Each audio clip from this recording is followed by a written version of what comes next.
Good evening, everybody. My name is Hillary Waite. I am the Stormwater Manager for the town of Braintree. With me tonight is Wednesday Walton, our Stormwater Outreach Coordinator, and we will introduce ourselves a little more thoroughly a bit later in our presentation. So for now, I will give it over to Wednesday and she'll get us started on tonight's program. Thanks, Wednesday. Alrighty, thanks, Hillary. Let's go ahead and get this started. Thank you, everybody, for coming today. I do just want to go over the agenda. First things first, this meeting is being recorded. You will have access to this meeting on YouTube once it's over, as well as a transcript of the meeting if you want it. But first thing that we're going to do is go over the Zoom rules. And then after that, just a brief overview of what the Stormwater Division is, as well as what green infrastructure is. From there, we will go ahead and talk about the 604B grant and the potential project sites that we are looking at building on. We do have the conceptual designs for those that we want to show you today. And then after that, we will open up the chat for public comments and questions. We do ask that during the presentation that you wait to speak until after the end. If you want to ask questions during, you can do it in the chat, but we'll open it up for discussion once the presentation is over. So jumping into the rules, just please remain muted during the presentation so that way we can get everything out. If you're calling in on the phone, I know we have a couple people that have called in, you'll do *6 to mute and unmute. Otherwise, you'll see it here at the bottom left when it does come time to ask questions. Or if you want to leave a question in the chat, you can do so there and just make sure that it is to everyone so we can all see it, so we can make sure that we answer those questions. And if you are wanting to ask a question, you're on the phone, please raise your hand by doing *9. And just some basics, please do not repeat questions. If you're asking them in the comments, you'll be able to see if questions were asked. Also, questions and comments will be read after the presentation, and we will also prioritize people who have not had the chance to ask a question. So if you are going to be asking multiple, just try to do so all in one chat.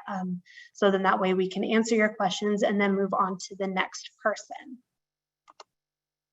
So with that being said, we are going to start things off with what is the Stormwater Division here in the town of Braintree. Essentially what we protect the town of Braintree from harmful pollutants through the stormwater system. We do that with proactive maintenance, public education, and infrastructure modernization. As you can see here in the photo, you've probably seen this truck out and about. That is our field team cleaning a catch basin. So if you ever see them, just know that's what they're doing. They're always hard at work. And then I will go ahead and hand it over to Hillary to introduce herself, as we are the two newest members of the Stormwater Division here in Braintree. Thank you again, Wednesday. Yes, again, my name is Hillary Waite. I'm the Stormwater Manager. I previously worked for the town of Milton for the past 3.5 years, managing their stormwater programs and grants, as well as working for the select board over there. Before that, I worked at the U.S. Environmental Protection Agency in the Office of Site Remediation and Restoration. And I have a master's degree in energy and environment from Boston University, as well as a BA in environmental analysis and policy, also from BU. Wednesday. Alrighty, and again, I am Wednesday Walton. I am the Stormwater Outreach Coordinator. I was previously working for a nonprofit here in the South Shore, doing engagement work and community outreach. And my background is originally in broadcasting and digital media, and then also a master's in media studies with an emphasis in community engagement. I got those over on the West Coast, so I'm still fairly new to the New England, Boston area, but I'm happy to be here and happy to be a part of this division.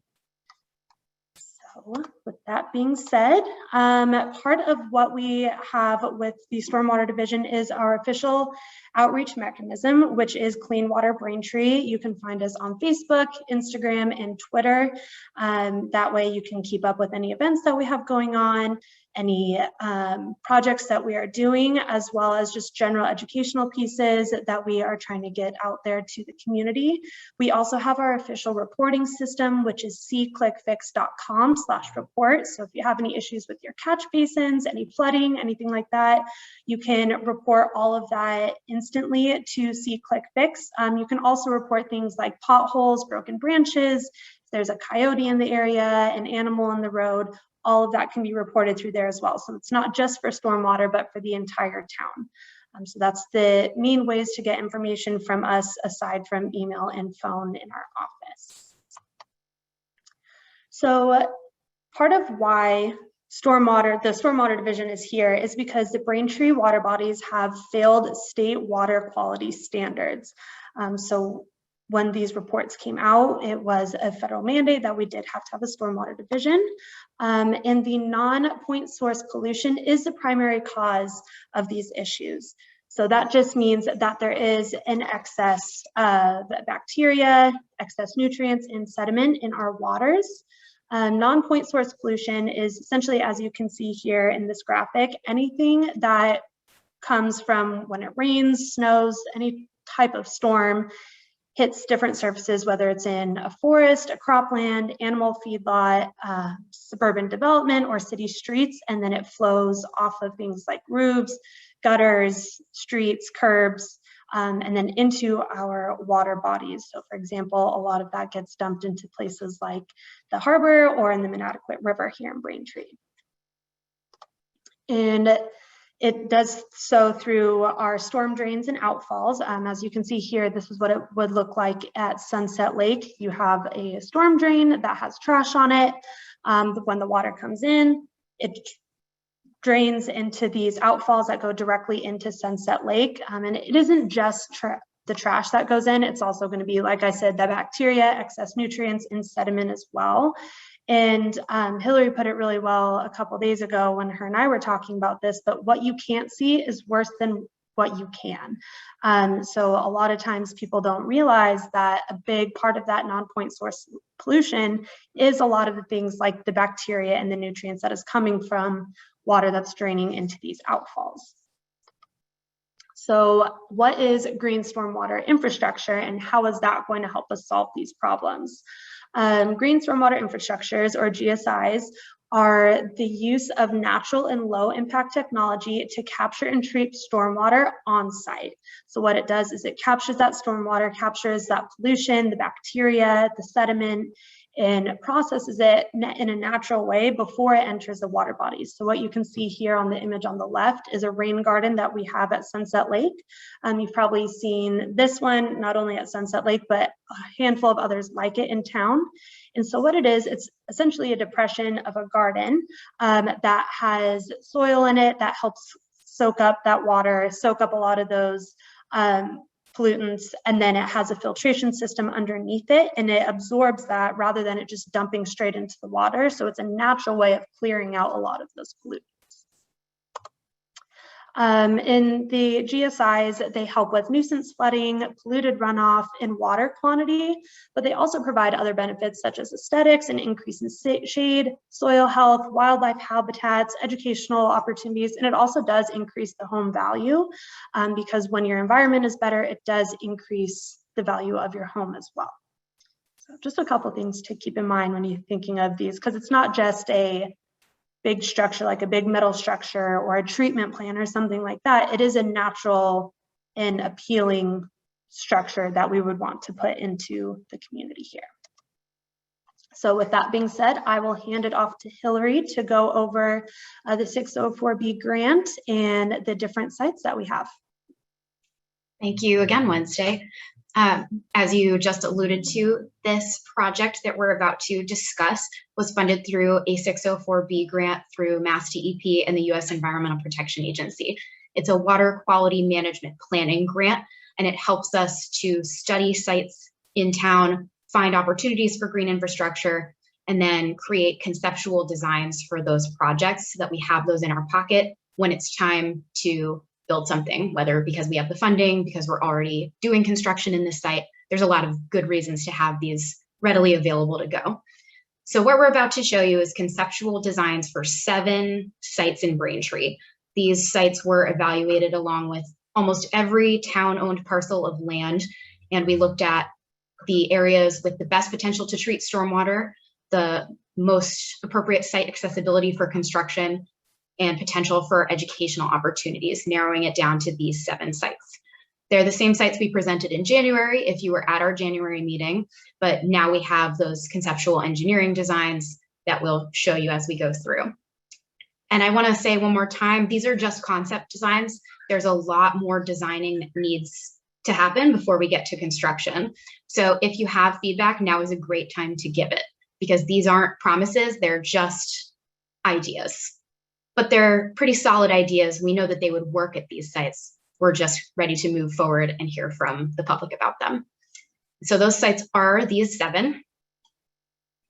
They're Smith's Beach, Watson Park, 85 Quincy Avenue, the Office of Elder Affairs on Cleveland Avenue, 74 Pond Street, Hollingsworth Park, and Oakden Avenue. And here they are on a map. So we'll go through these one by one. I'll show you the existing watershed, what the new proposed project would look like, show you how it looks kind of in a cross-section view, an engineering drawing, and I'll tell you how much it costs. So we'll start at Smith's Beach, which is up in the northeast corner of Braintree. So if you look at the image here, you see the blue shaded area is the nearby watershed. It drains uphill neighborhood, just uphill of the beach, through those purple lines, those are stormwater pipes, into stormwater outfalls that are directly on the beach. And on the ground level, it looks like this. There's quite a lot of erosion and scour happening in both of those outfalls. And in the middle photo there, you have a catch basin from the street level that does drain into those outfalls, just so you can kind of see where the system is coming from and where it's going. And that erosion and scour is caused mostly by the speed and volume of water flow there. And can we go back one? And the other problem we're hoping to address with this project is the Vinedale parking lot. This is Vinedale Road. There's a parking lot for the beach there. And as you can see, it is not well draining at all. There's a lot of puddles here, and we think that this project would benefit from improvements by reducing the impervious area at this parking lot through porous pavement. So we'll replace it with better pavement that does drain. And now I can show you the whole proposed project and talk about that a little more. So that is the proposed project. At the top edge, top middle sort of area there, you see the Vinedale Road parking lot, improved with porous pavement this time, as well as some landscaping and some landscaped islands. And at the bottom, you see a kind of bluish gray rectangle, which is representative of a subsurface stormwater infiltration system. So that would be constructed under the beach, and that would create space for water to collect and infiltrate down through the basin rather than traveling through the pipes on the beach without any treatment to the stormwater. And we have a cross section of those. The subsurface infiltration system is covered by typical ground cover. So in this case, it'll be sand. And there's an underground trench that holds water and allows it to infiltrate slowly into groundwater, again, rather than traveling farther away from the site through a pipe. And the cross section on the bottom there is porous asphalt. There's a lot of labels, but essentially from the top down, you have that first layer of porous asphalt, and then you have progressively larger stone and gravel materials that allow for a lot of space for water to collect and eventually drain, again, downward rather than out through those pipes. And the estimated cost of this project would be $769,000. You might be feeling a little sticker shock right now. That is a quite expensive stormwater project. That's partly due to its size, partly due to the fact that some of it is underground, and partly because it's very near to the beach, which is considered a wetland, so there's permitting costs incorporated in here as well. It is the most expensive project we're going to show you. So we do go, stormwater flows downhill, but we do go uphill in this respect for the rest of the evening. And I'll show you the next site, which is Watson Park. It's just down the street. So that watershed that you see there is, again, that shaded blue area is the watershed. The uphill neighborhood is about 15 acres. We believe that's the extent of the drainage that comes through the system, but it might be slightly different. We need to do a little bit of additional field work to make sure. And again, you can see those purple lines. Those are stormwater pipes, and they travel through kind of in a downwards right direction through those pipes to outfalls that are directly on the beach. And those outfalls look like this. And I know they look pretty poor. Their condition is not great. They are being fixed currently as part of an ongoing restoration project, but we would make sure that these are in much better shape for the future regardless, because these outfalls will serve as the overflow structure for the proposed project on this site, which I will show you next.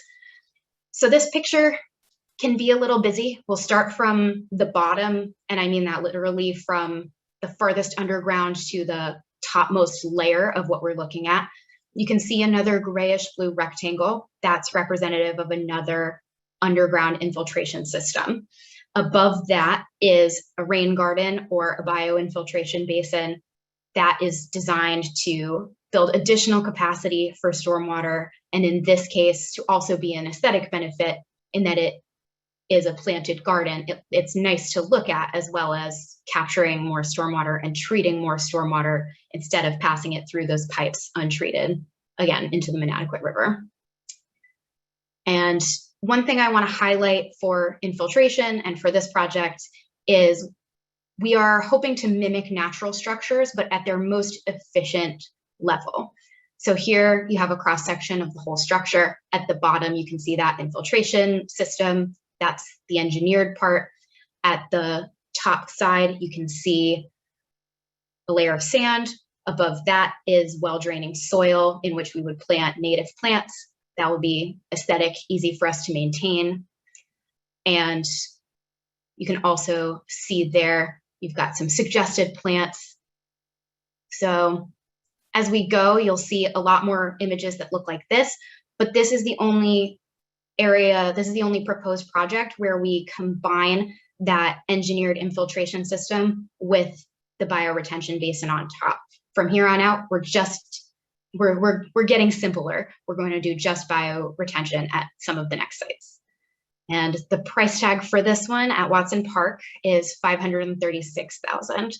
That one looks a little high too, but just to orient you, we are, if you really kind of squint at this picture, you can see underneath our proposed stormwater structures is a baseball field. It's currently not used very much. We would be reusing that space that the baseball field is in. So you can see that that structure is almost the size of the baseball field, and that contributes to cost as well. The next site we'll show you is 85 Quincy Avenue. This is commonly known to many as the water and sewer offices. It's also where the stormwater division is.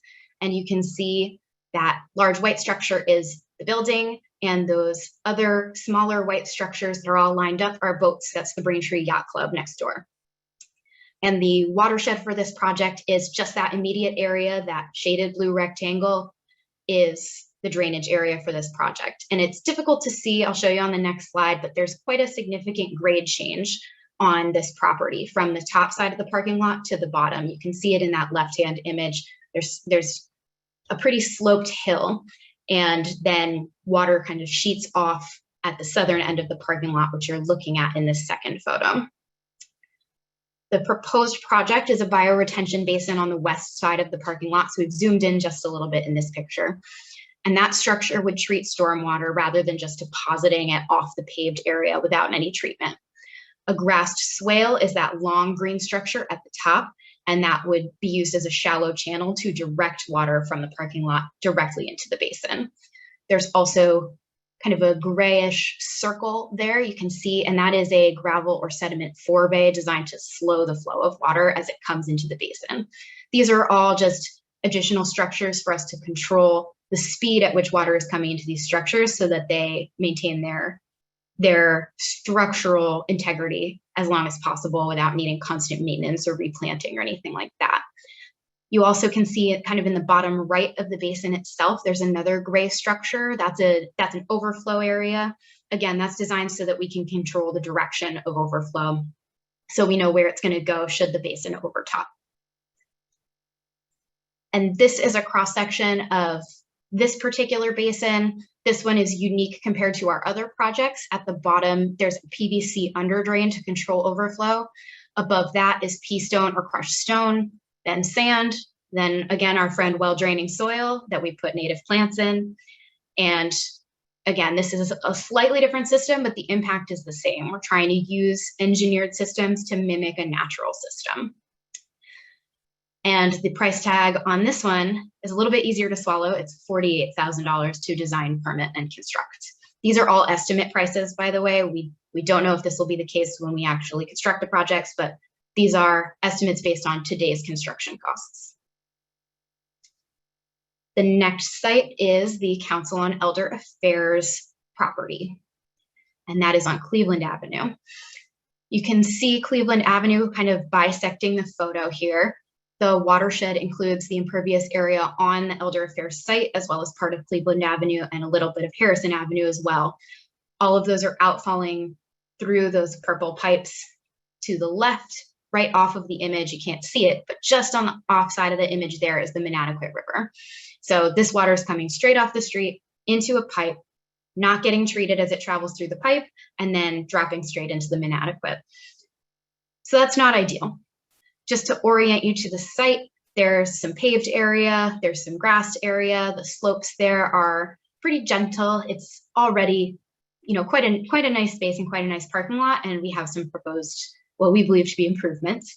So on the next slide, you can see there's a large gray rectangle here.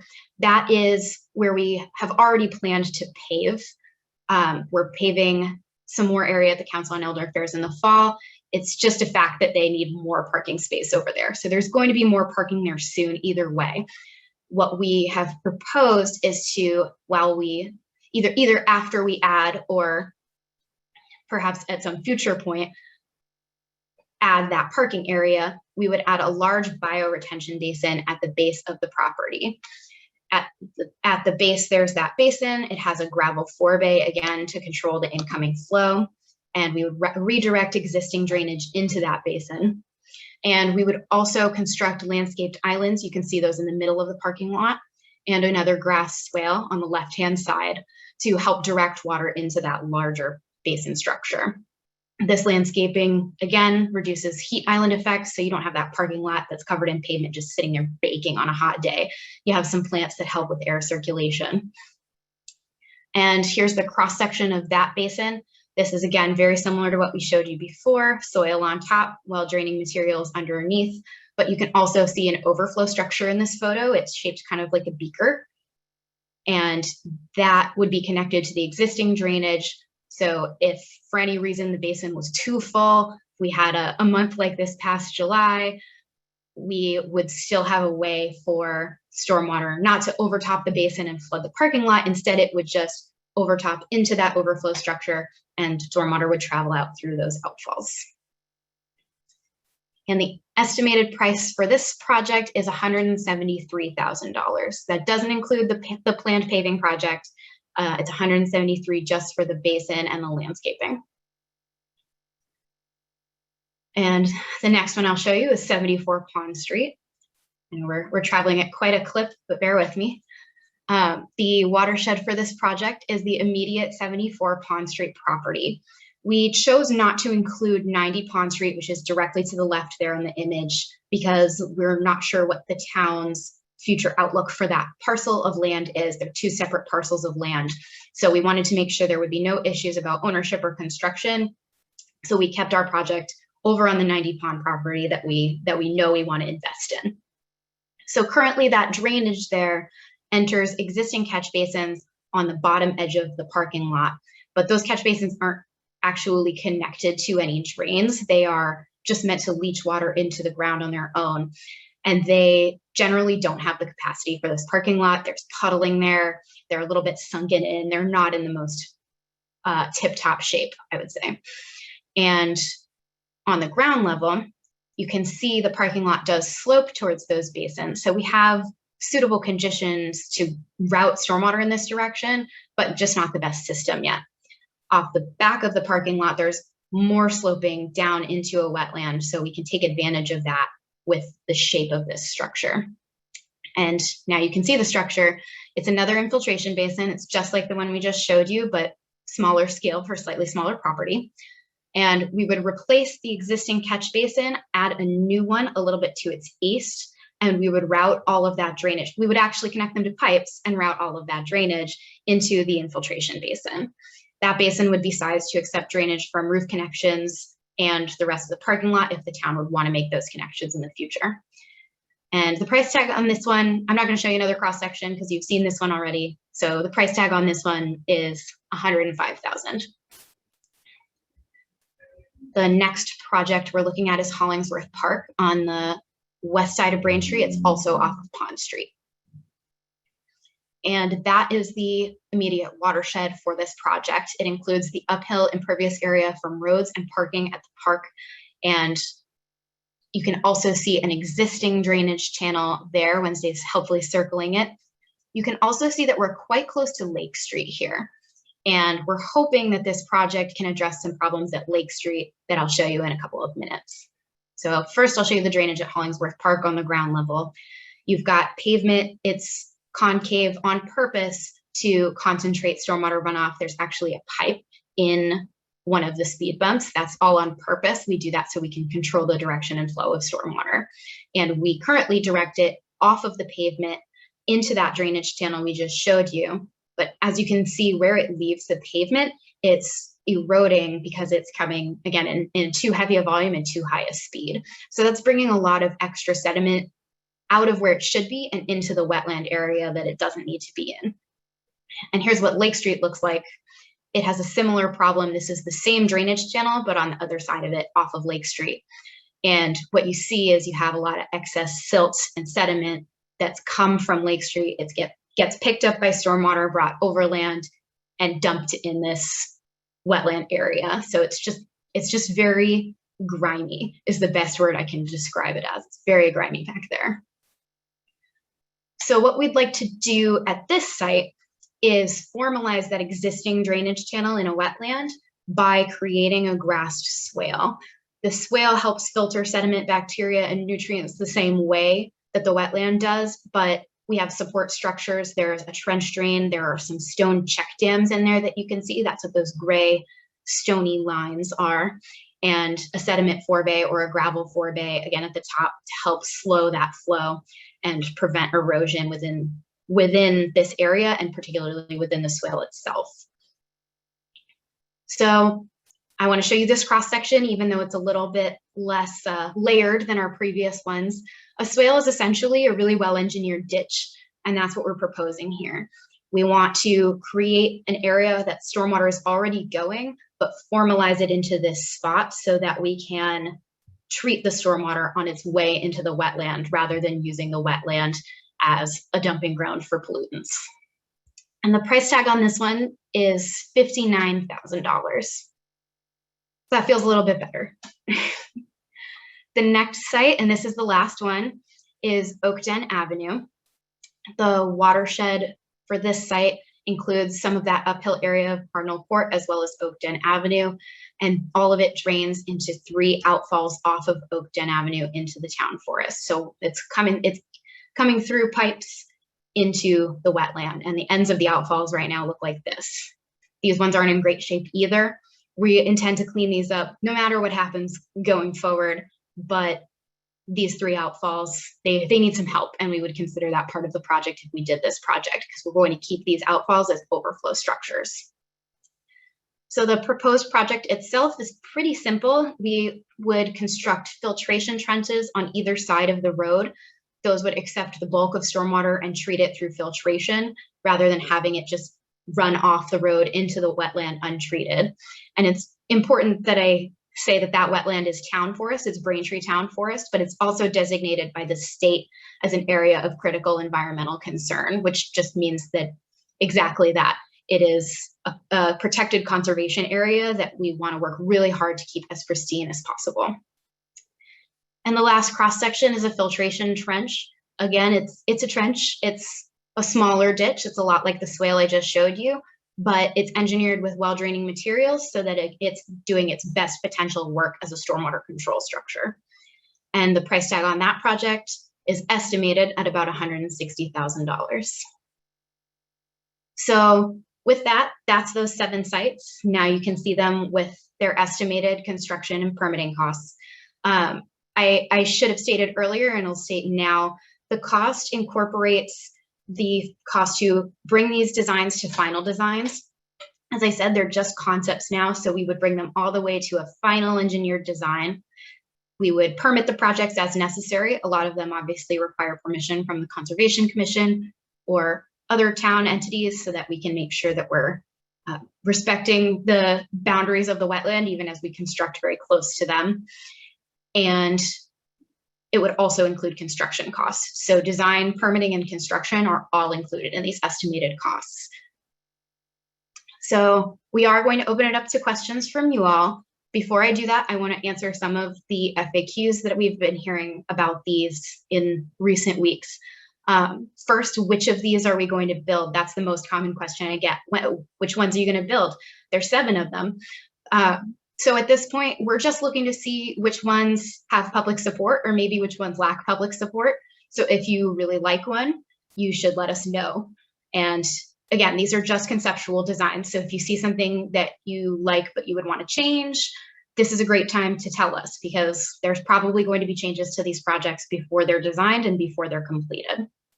But right now, we're just trying to see some feedback from the public about which of these sites we want to actually construct. They're just in our back pocket for now. Someone asked, many people asked actually, what will these cost?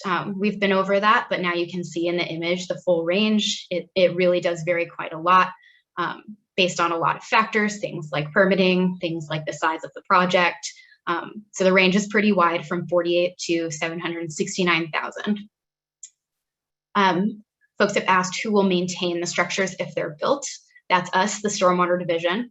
We consider projects like these to be part of the town's stormwater infrastructure. In the same way that a drain or a manhole on your street is part of the stormwater infrastructure, these are part of the stormwater infrastructure to us, and our division is prepared to own and maintain them. We do have staff who are trained to do this, they know how to do it, and they're ready to go. And lastly, because a lot of people do ask, will these projects cause flooding in my neighborhood? So it's a long and a short answer. The short answer is no. The long answer is these projects are designed to capture the same amount of stormwater that the current system does in the same place that the current system does, but in a different kind of structure so that we can improve water quality on stormwater's way back to the river or the stream. So they're not changing the quantity of water, they're treating a certain quantity of water. But the more likely cause of neighborhood flooding is upstream drainage changes, things like additions, things like construction, and the Stormwater Division does separately address things like that through our construction permitting. And if you have questions about that, you can always give our division a call. Same thing for neighborhood flooding, for construction, for permitting questions. Wednesday is going to go over again how you can contact our division to ask about any of that stuff. But now it's time to open it all the way up. And if folks have questions, it's a great time to put those in the chat. Alrighty, so like Hillary said, now we are open for public comment. So we really just want to know, what do you want to know more about these projects? Do you have any concerns? Do you have any comments on the specific sites? And do you believe that the town should prioritize any of these sites over the other? It is important that we get your feedback on this, because like Hillary said, it will help us choose once the funding does become available for us to do this, and once we are beginning to look at grants to apply for, we'll know which ones we want to prioritize for you guys. So the floor is open and you may start asking questions. If you can put it in the chat, or you can raise your hand. And as a reminder, if you're on the phone, it is *9 to raise your hand.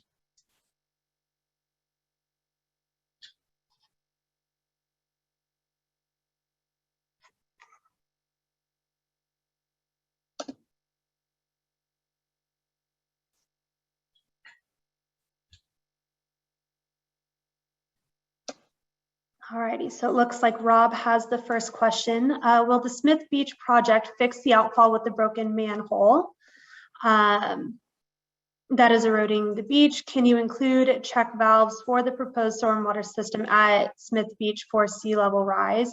I know the Watson Park berm will have check valves added. Can you look into partnering with CZM to do some work on storm surge prevention via a higher berm along the beach or beach dome, like what is happening at Watson Park to prevent flooding?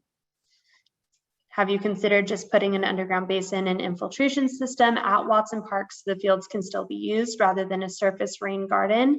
And have you considered in the Watson Park project that the berm would eventually be removed in 2070 so that the salt marsh could migrate into Watson Park? Smith Beach is his favorite option. Thank you, Robert, for your question. I will let Hillary answer this. Yes, Rob, those are great questions. Thank you very much.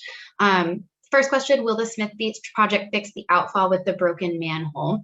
So the goal is to keep that outfall as an overflow structure, but we would be working to improve its condition vastly, especially with that erosion area. It's pretty severe, and we know that that's going to be part of what we're trying to correct through that project. As for the inclusion of check valves for that proposed system, that would be something we would go down the line with design and see if we need. I wouldn't be surprised if we did, given the location of the site. And I believe you're correct about the Watson Park berm also having those. Can we look into partnering with CZM to do some work on storm surge prevention? Short answer, we sure can. The CZM grants for coastal resilience, those are over for this year, but that's something we can look into for future years, as well as through the Watson Park project. Another great person to direct some of these questions to in another time is Kelly Phelan, the town's conservation planner, who is managing a lot of the current restoration project at Watson Park. We would be adding on to that through our proposed project. Have we considered putting an underground basin and infiltration system at Watson Park so the fields can still be used? That I haven't, as you probably have realized, Wednesday and I are both new to the stormwater division. I'm not sure if that was considered during the project's design process, but just putting it out there, have we considered it, causes us to consider it. So that's definitely feedback that we're hearing. If people want to keep the field, that is something that we can look at doing. Perhaps a bigger subsurface system might help us do that. And I'm scrolling. I just want to make sure I answer all of your questions. Have we considered in the Watson Park project that the berm would eventually be removed? Yes, we have. This is a little bit upstream of that area, so we expect that the salt marsh wouldn't migrate quite so far as this proposed project. It would definitely migrate further than it is, but it wouldn't encroach on this project in a way that would hurt this project's design life. It has about a 50-year design life. And I hear you that Smith Beach is your favorite option, and I appreciate your feedback. Alrighty, our next question is from Diane.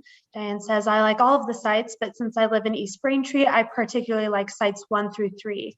Is there any way to encourage the pollinator population via the plants, shrubs, trees, etc. to be planted? What a great question. Absolutely, yes.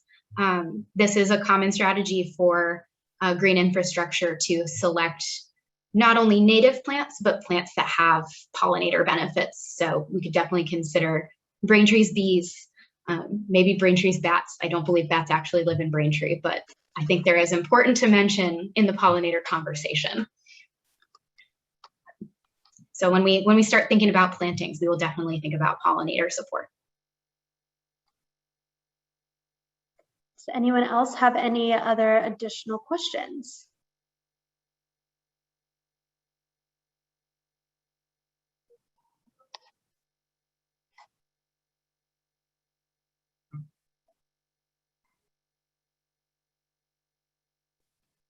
Thank you, Robert. We appreciate that.